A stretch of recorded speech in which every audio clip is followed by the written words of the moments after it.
सत्यमेवेश्वरो लोके सत्य धर्म सदाश्रिता सत्य मूलनी सर्वाणी सत्यान्नास्ति परम पदम। अर्थात सत्य ही संसार में ईश्वर है, धर्म भी सत्य पर आश्रित है, सत्य में ही सारा भव विभव है और सत्य से बढ़कर कुछ नहीं। आखिर ये सत्य पर इतना बड़ा लेक्चर क्यों?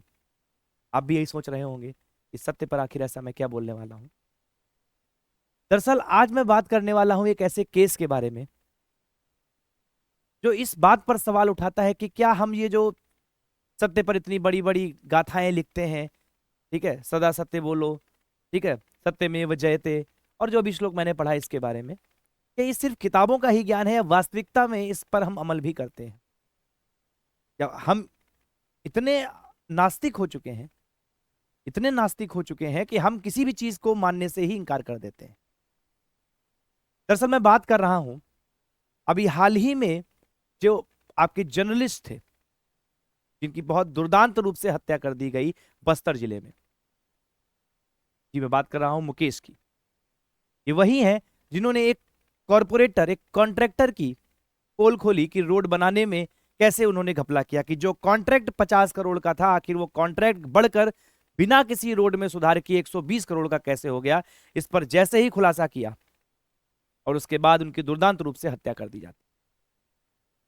भारत में जर्नलिज्म पर यह अत्याचार पहली बार नहीं हुआ है, इससे पहले भी कई केसेस रहे हैं।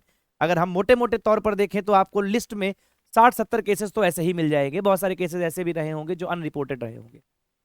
इवन यूनेस्को की रिपोर्ट भी बहुत बड़े बड़े दावे करती है।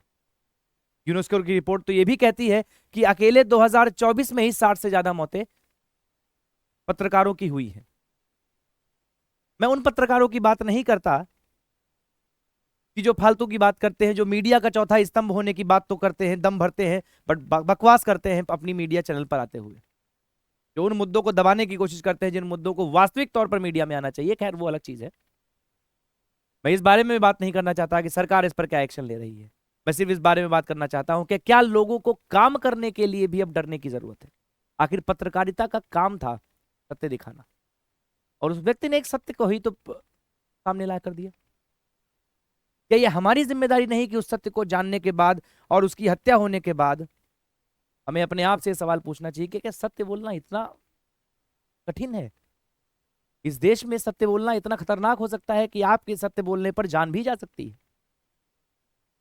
और ये सिर्फ हमारे देश की बात नहीं है, ये पूरे विश्व की बात करें तो यूनेस्को की रिपोर्ट कहती है कि टोटल जो केसेस होते हैं उन टोटल केसेस के 85% लोगों में जिन्होंने पत्रकारों की हत्या की है या जिन पत्रकारों की हत्या हुई है, उन हत्याओं के 85% केसेस को रजिस्टर तक नहीं किया जाता। मैं नहीं कहता, ये यूनेस्को की रिपोर्ट कहती है।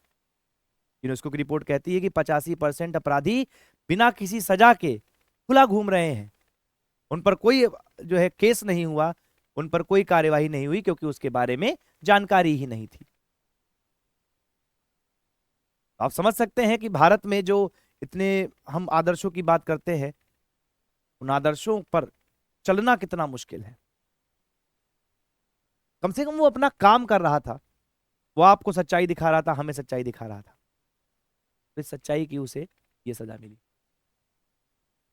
नेशनल मीडिया में थोड़ी देर के लिए ये बात बनी और 2 दिन बाद, क्योंकि इस बात में ज्यादा मसाला नहीं था, ज्यादा मजा नहीं आया लोगों को, उन्होंने क्या किया, इसको मीडिया से पटल से ही हटा दिया। अभी इसकी बजाय किसी ऐसे व्यक्ति को कुछ हुआ होता, किसी ऐसे व्यक्ति को खाली खरोच भी लगी होती, तो पूरी बड़ी बड़ी हेडलाइन चल रही होती कि फलाने को लगी इतनी अंगूठे से खरोच। लेकिन वो व्यक्ति आम था, जनता को सच्चाई दिखा रहा था और उसकी बात में कोई मसाला नहीं था, टीआरपी नहीं मिलती। तो क्योंकि टीआरपी नहीं मिलती तो दिखा के क्या फायदा? उस चीज को जान के समझ के क्या करेंगे? चलिए मीडिया की बात तो हो जाती है। आप लगातार न्यूज में इस समय एक और चीज देख रहे होंगे कि हमारे यहाँ का जो सिस्टम है वो बड़ा अजीब सा हो गया है। पत्रकारिता का मतलब होता था, जर्नलिज्म का मतलब होता था कि आपको फैक्ट टू फैक्ट बात करना, सोल्यूशन आप देख लोगे, फैसला सरकारें करेंगी, फैसला जज करेंगे, फैसला न्यायालय करेंगे। अब क्या होता है, अब फैसले मीडिया पे होते हैं, मीडिया ट्रायल्स के नाम पे होते हैं।